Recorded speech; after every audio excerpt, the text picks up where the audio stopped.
Halo sahabat Dokter Gigi Channel, saat ini kita masuk ke materi penyusunan kuesioner dalam penelitian.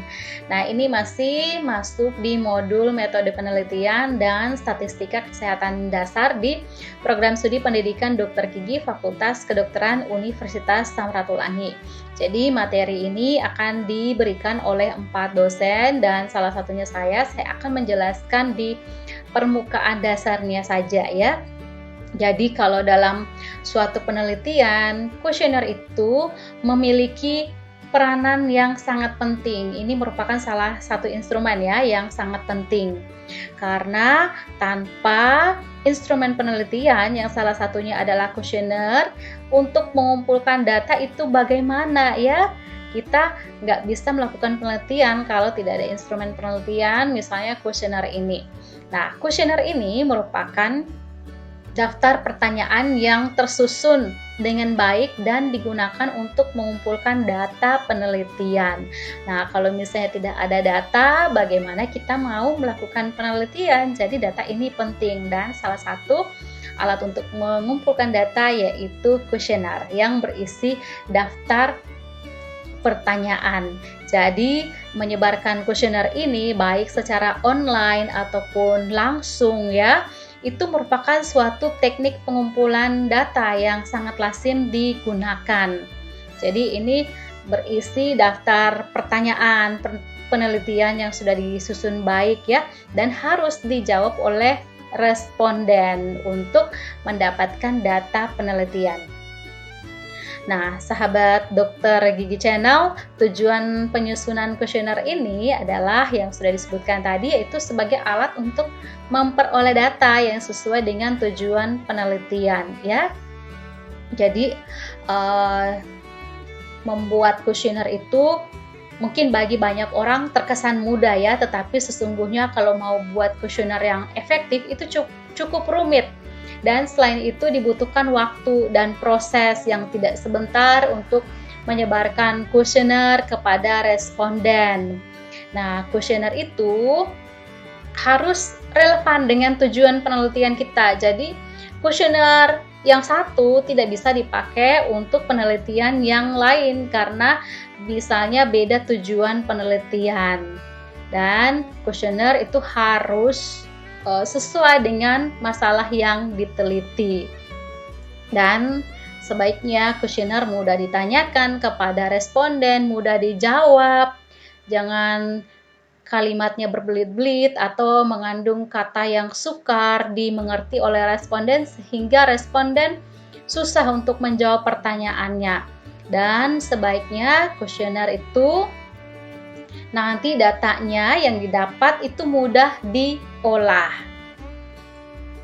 Nah, sebelum melakukan atau menyusun kuesioner itu harus ya dirumuskan dengan jelas dulu ya. Data yang dikumpulkan dari kuesioner ini bisa merupakan data kualitatif ataupun kuantitatif. Nah, instrumen ini berisi serangkaian pertanyaan ya atau pernyataan yang menjaring data atau informasi yang harus dijawab oleh responden sesuai dengan pendapatnya. Jadi terdapat bentuk-bentuk kuesioner, misalnya yang pertama yaitu yang terstruktur. Yang terstruktur ini menyediakan beberapa kemungkinan jawaban yang terdiri dari bentuk jawaban tertutup. Jadi pada setiap pertanyaan itu sudah tersedia alternatif jawabannya. Jadi responden atau informan sisa diperkenankan untuk memilih jawaban yang tertera pada setiap pertanyaan. Jadi misalnya pertanyaannya, apakah adik menggosok gigi pada pagi hari? Jawabannya ya atau tidak. Jadi responden sisa menjawab apakah ya atau tidak. Lalu bentuk jawaban yang lain ini masih yang terstruktur ya, yaitu jawaban tertutup. Tetapi pada bagian akhir diberikan alternatif jawaban secara terbuka. Jadi responden bebas menjawab secara terbuka ya di akhir pertanyaan. Nah, misalnya apakah adik menggosok gigi pada pagi hari? Ini salah ketik ya, double apakahnya saya sekalian ubah saja. apakah adik menggosok gigi pada pagi hari? Optionnya ada ya, ada tidak, dan lainnya ada option buat responden untuk mengisi secara bebas. Misalnya kalau mau menulis kadang-kadang menggosok gigi, kadang-kadang tidak ya. Itu terserah dari responden mau menjawab dengan apa, karena biasanya ada informasi penting yang kita bisa dapatkan dari jawaban dari responden ini secara terbuka. Lalu ada juga bentuk jawaban bergambar, yaitu memberikan jawaban dalam bentuk gambar ya, karena ada jawaban yang mungkin informan sudah tahu pertanyaannya, tapi untuk mengungkapkannya itu susah. Jadi lebih baik disertakan gambar, nanti respondennya sisa checklist tentang yang mana yang sesuai, jawaban sesuai dengan keadaan responden. Lalu ada juga kuesioner yang tidak terstruktur, yaitu kuesioner yang memberikan jawaban secara terbuka. Jadi di sini responden bebas untuk menjawab pertanyaan tersebut. Nah, kelebihannya kuesioner ini memberikan pemahaman yang lebih mendalam, tetapi kekurangannya tidak bisa dinilai secara objektif. Nah, contohnya, menurut Anda, apakah BPJS sangat membantu masyarakat dalam mengatasi biaya rumah sakit yang ditanggung? Jadi di sini responden diberikan kesempatan untuk menjawab pertanyaan tersebut secara terbuka, bebas ya, mau jawab apa ya. Lalu sahabat Dokter Gigi Channel, biasanya dalam penggunaan kuesioner itu ada masalah-masalah yang sering timbul. Jadi ada variasi-variasi pada responden, misalnya karena tingkat pendidikan responden yang berbeda-beda. Jadi dalam pemahaman terhadap kuesioner juga bisa berbeda, dan karena pemahamannya berbeda bisa memberikan jawaban yang berbeda pula. Lalu ada yang namanya prasangka. Ini membuat keputusan sebelum mengetahui fakta yang relevan, dan ini merupakan perilaku yang negatif ya, dan bisa mengarahkan kelompok pada individualis dan akhirnya menyebabkan keterbatasan atau kesalahan informasi yang diberikan. Kemudian ada juga perbedaan daerah tempat tinggal dari responden, atau ada juga latar belakang pekerjaan responden yang berbeda-beda. Sahabat Dokter Gigi Channel, bagaimanapun juga baiknya pemilihan responden atau dalam hal ini sampel penelitian, tetap perbedaan-perbedaan individu yang sudah disebutkan tadi itu ada ya. Jadi oleh karena itu, jauh sebelum kita menyusun kuesioner, itu peneliti harus menyadari bahwa ada perbedaan tersebut. Karena dengan adanya perbedaan atau variasi dari responden tersebut, maka kemungkinan akan bisa timbul hal-hal seperti ini ya. Misalnya responden tidak mengerti pertanyaan, bisa karena kalimatnya terlalu tinggi ya. Misalnya karies gigi. Nah, peneliti tahu apa itu karies gigi, tetapi responden belum tentu tahu, sehingga jawaban yang diberikan tidak ada hubungannya dengan pertanyaan yang diajukan. Nah, peneliti di sini tidak selamanya menyadari tentang hal tersebut, karena nampaknya dan banyak peneliti menganggap bahwa pertanyaan tersebut masih logis, tetapi bagi responden itu merupakan suatu kosakata yang tidak dimengerti. Jadi sebaiknya pakai bahasa awam yang dimengerti oleh responden. Lalu masalah yang kedua yaitu responden mengerti pertanyaan. Responden juga mempunyai informasi, ada juga datanya, tetapi mungkin tidak mengetahui mana informasi yang penting yang harus diingat oleh responden. Misalnya saja, berapa kali dilakukan fogging setahun yang lalu. Nah, responden itu mengerti pertanyaannya, tetapi tidak mengetahui secara pasti atau secara tepat frekuensinya berapa. Karena kalau misalnya diminta untuk mengingat 1 tahun yang lalu, ya mungkin responden lupa ya. Nah, seandainya waktu yang ditanyakan misalnya sebulan yang lalu, mungkin itu bisa dijawab dengan tepat oleh responden dibanding pertanyaannya setahun yang lalu. Mungkin respondennya nggak ingat lagi ya berapa kali. Lalu yang ketiga masalahnya yaitu responden mengerti pertanyaan, tetapi tidak mau menjawab atau memberikan informasi yang dimaksud. Biasanya pertanyaannya itu menyangkut dengan hal-hal pribadi ya, misalnya mengenai gaji. Nah, itu merupakan hal-hal yang sangat pribadi, jadi biasanya responden meskipun mengerti tetapi tidak mau menjawab atau biasanya memberikan informasi tetapi tidak sesuai dengan faktanya. Lalu masalah yang berikutnya yaitu responden mengerti pertanyaan, mau menjawab tetapi tidak mampu untuk mengemukakan. Ini bisa terjadi ya karena responden tidak mampu untuk menguraikannya, atau bisa jadi pertanyaannya kurang tepat diajukan kepada responden, misalnya karena responden tidak menangani langsung tadi ya kasus fogging tadi di lapangan, atau responden tidak tahu jawabannya berapa kali dilakukan fogging setahun yang lalu. Nah, ini adalah masalah-masalah dalam penggunaan kuesioner. Lalu, pembuatan kuesioner itu perlu memperhatikan masalah yang sering timbul, seperti yang sudah disebutkan tadi. Responden tidak mengerti, responden mengerti tetapi tidak mampu menjawab, tidak mau menjawab ya. Nah, itu harus diperhatikan. Jadi, pembuatan kuesioner itu sebaiknya harus jelas. Nah, pada umumnya masalah yang timbul menyangkut penggunaan kata-kata yang kurang tepat, jadi biasanya tidak dipahami oleh responden, sehingga sebaiknya kuesioner dibuat dengan kalimat yang jelas. Jangan menggunakan kata-kata yang rumit atau ganjil ya, karena ada kalanya hanya karena satu kata yang ganjil maka jawabannya bisa berbeda jauh dari apa yang diharapkan oleh peneliti.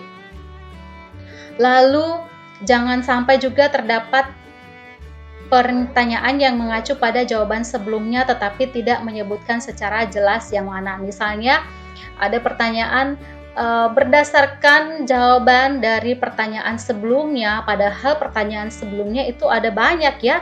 Nah, responden bingung ini pertanyaan yang mana yang dimaksud sebelumnya. Jadi itu harus jelas. Nah, lalu ada juga karena pertanyaannya terlalu luas batasannya.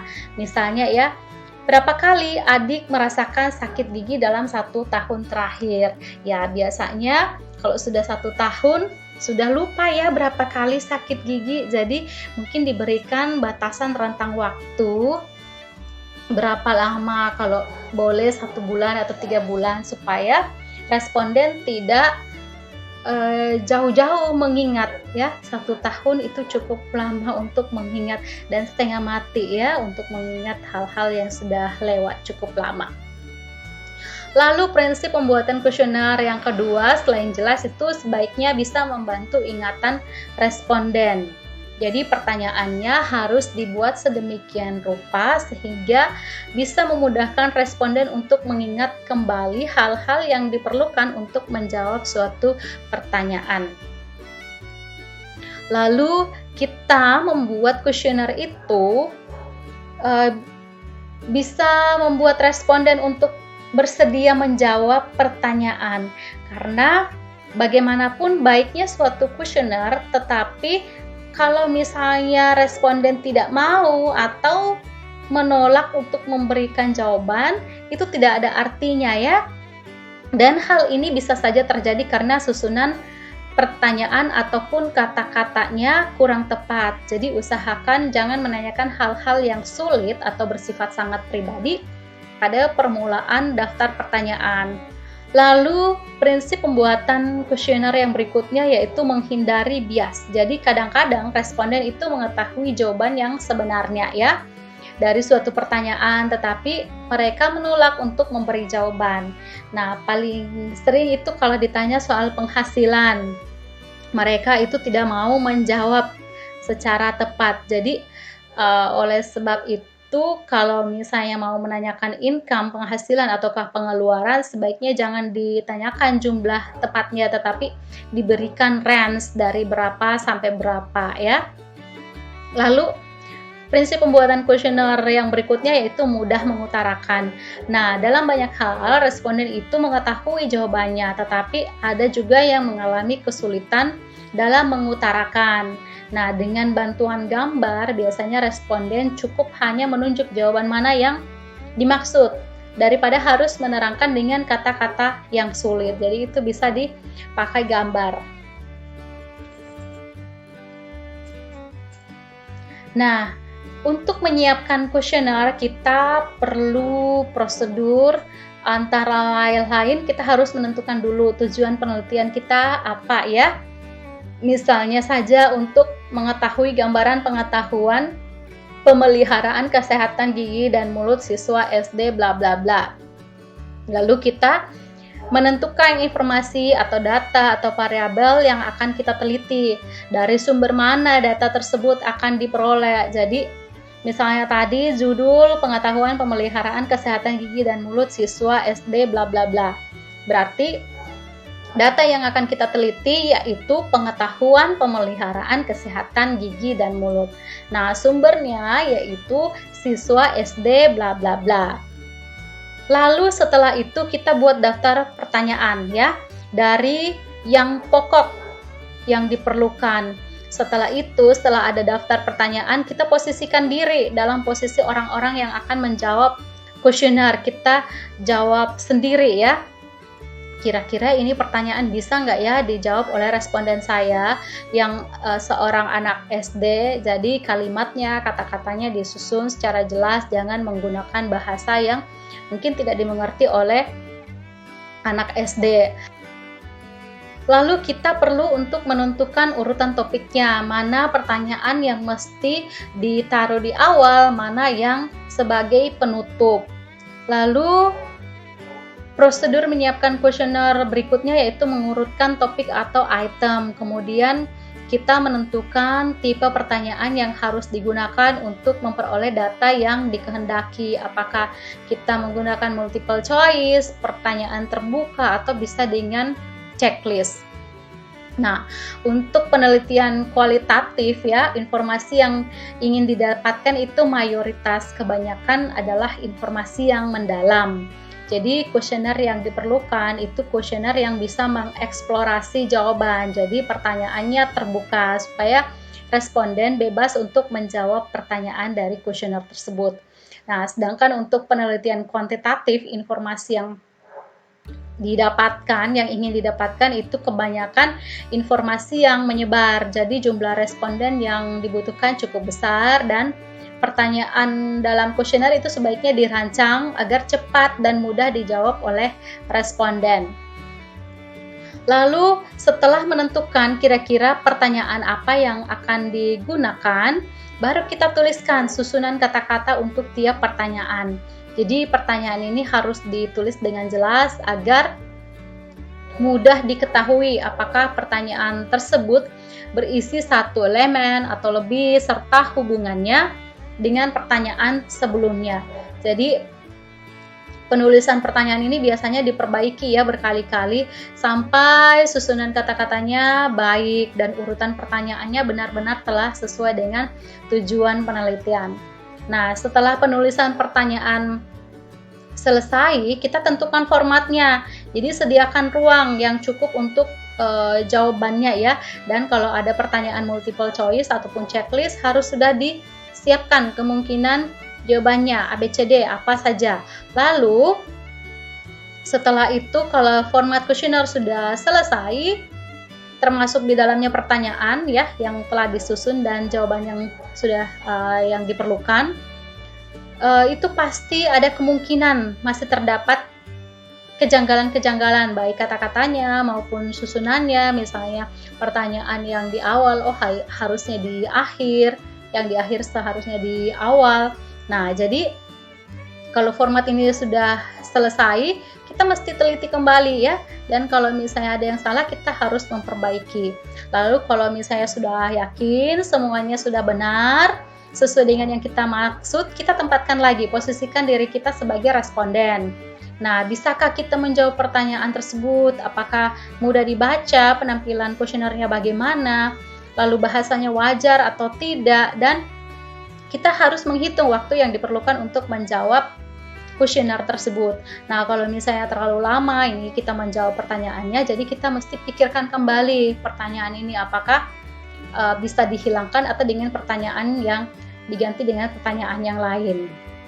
Lalu, agar kuesioner lebih baik, itu perlu dimintakan pendapat atau saran dari pihak yang tahu tentang topik yang hendak kita teliti, karena kalau lebih banyak kepala pasti hasilnya lebih baik. Nah, selanjutnya, kuesioner yang sudah jadi tadi, kita uji coba di lapangan dengan beberapa responden dan perlu diuji validitas dan reliabilitas. Nah, validitas adalah ukuran yang menunjukkan sejauh mana instrumen mampu mengukur apa yang akan kita ukur. Dan untuk melakukan uji validitas yaitu dengan mengukur korelasi antara butir-butir pertanyaan tadi yang kita sudah susun dengan skor pertanyaan secara keseluruhan, dan ini bisa dilakukan dengan korelasi percent product moment. Sedangkan reliabilitas adalah ukuran yang menunjukkan sejauh mana hasil pengukuran tetap konsisten bila dilakukan pengukuran 2 kali atau lebih terhadap gejala yang sama. Nah, untuk mengetahui reliabilitas ini dilakukan dengan uji Cronbach's alpha dan dikatakan reliable apabila nilainya di atas 0,6. Ada juga referensi yang menyebutkan 0,7.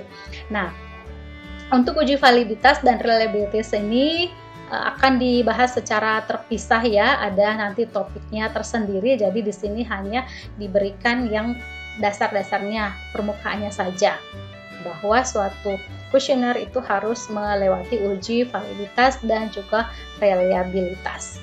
Nah, terima kasih, demikian materi tentang penyusunan kuesioner penelitian pada kali ini, sampai jumpa di materi berikutnya, bye-bye.